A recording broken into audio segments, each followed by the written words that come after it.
What do you know? I beat my high score.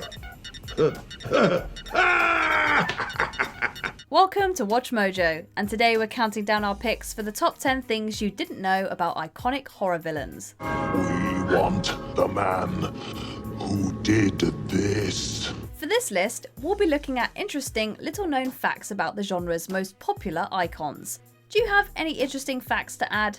Let us know in the comments. Number 10, the inspiration behind Ghostface's mask. Scream franchise.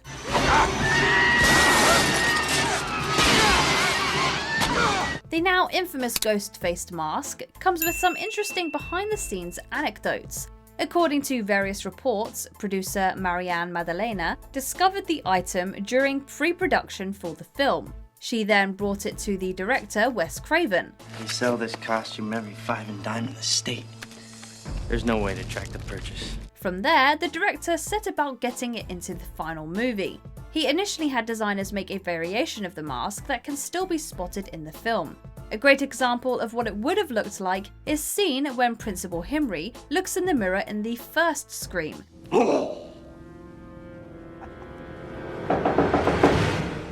However, Craven was eventually able to strike a deal with the costume company Funworld for the rights to use the original mask.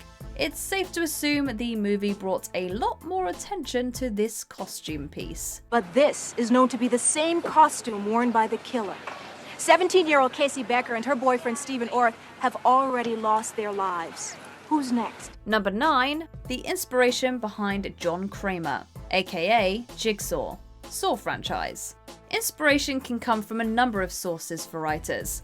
Saw writer Lee Winnell had an interesting epiphany during a potentially distressing situation. What's going on here? My name is Lawrence Gordon. I'm a doctor. I just woke up here, just like you. When Winnell was struggling with a series of migraines, he sought medical help to make sure he was alright. While he was in the midst of this, he came up with the idea for John Kramer, aka Jigsaw. His name is John. Dr. Gordon. He's a very interesting person. Thank you for that information, Zeb. The fictional character is a terminally ill man that was told by doctors to make the best of his time remaining. He then creates situations that forces strangers to solve sick obstacles in a limited time in order to survive. Live or die. Make your choice. Considering that this concept has spawned 9 films and counting, it's mind-boggling to think that it all started with bad migraines. Number 8, Jason's musical thoughts, Friday the 13th franchise. Although Jason Voorhees is all sorts of creepy already, an interesting fact regarding his well-known theme music really adds to his frightening performer. The original film's composer, Harry Manfredini, added some breathy, whispered bits of human sounds into the mix.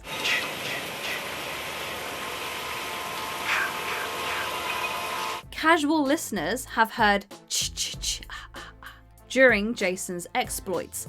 In an interview, composer Harry Manfredini revealed that those aren't just random sounds. In fact, he personally whispered ki-ki-ki ma-ma-ma.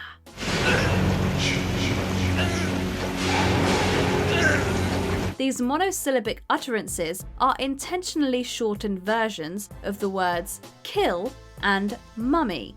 They're meant to echo Pamela Voorhees' line in the 1980 film. Kill her, Mommy! Kill her! While the score was creepy enough to begin with, we now have this to ponder every time Jason is on the prowl.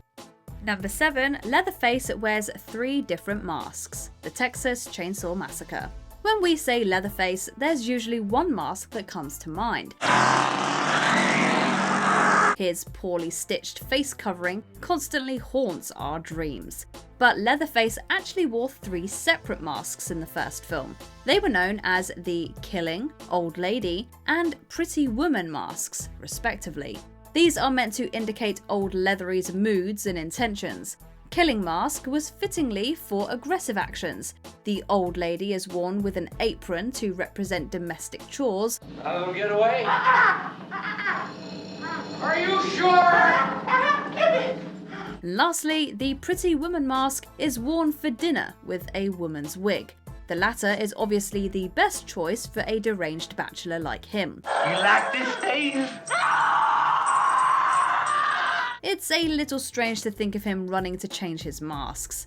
We're also left wondering if he had more for other hilariously specific occasions.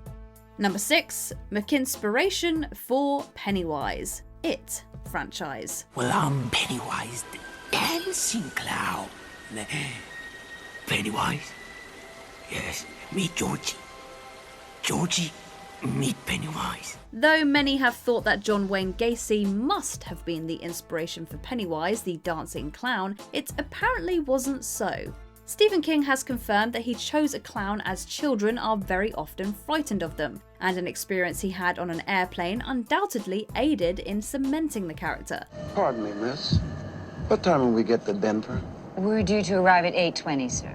Thank you very much. King was once on a flight that was slightly delayed for a late passenger.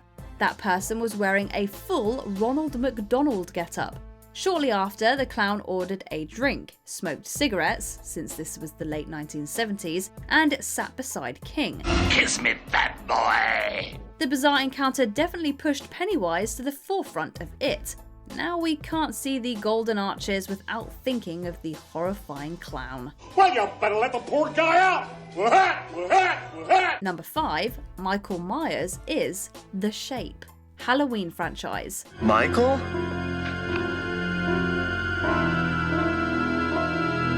Most people will just know him by his iconic name, Michael Myers. However, in the first Halloween film, the intimidating villain was referred to as The Shape in the credits. Reports indicate that director John Carpenter initially called the villain that when putting the script together. Although it seems a little odd, it makes sense when you consider that Michael Myers most often appears as a sort of dark spectre-like shape until he gets really close.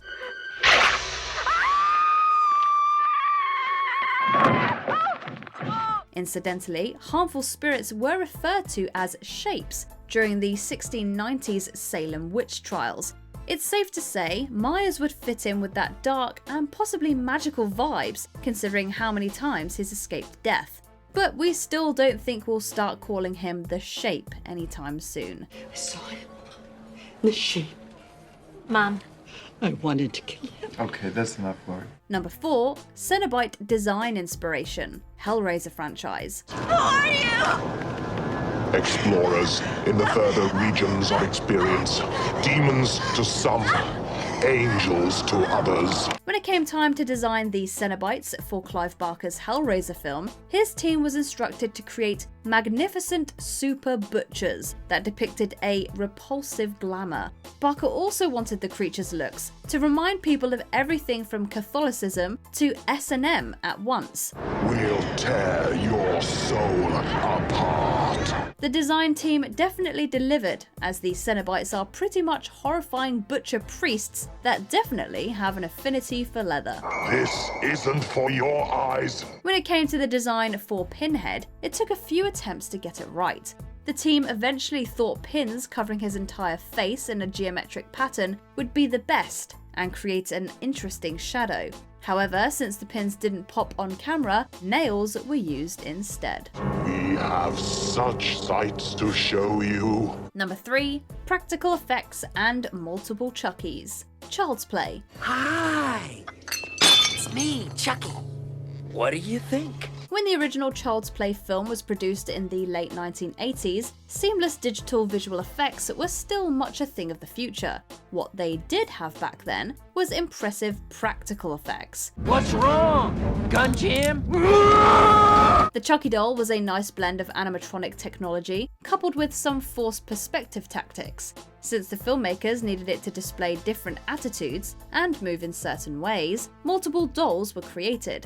Some could even be controlled via remote control to move the face. And thanks to a combination of real actors playing the doll and more than a few puppeteers, Chucky's movements felt real.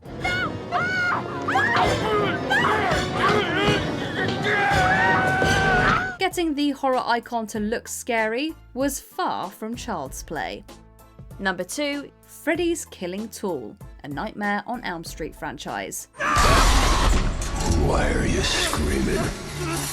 I haven't even caught you yet. The character of Freddy preys on the fears of his victims. A similar line of thinking led Wes Craven to find his inspiration for the Ghouls' iconic knife glove. Please, God. This is God. During the early script stages, he watched his cat just messing around with its natural claws. He also thought far back to the beginning of humanity and thought about the various clawed animals they would have been afraid of. These ideas eventually translated into Freddy's iconic glove. While it still sends chills down our spines, we can't deny how cool it is to see the villain scratch the walls with his homemade claws. We're really glad that Wes Craven was a cat person. Hey Dylan, ever played Skin the Cat? Before we continue, be sure to subscribe to our channel and ring the bell to get notified about our latest videos. You have the option to be notified for occasional videos or all of them. If you're on your phone, make sure you go into your settings and switch on notifications. Number 1. Death by Sunlight, Nosferatu.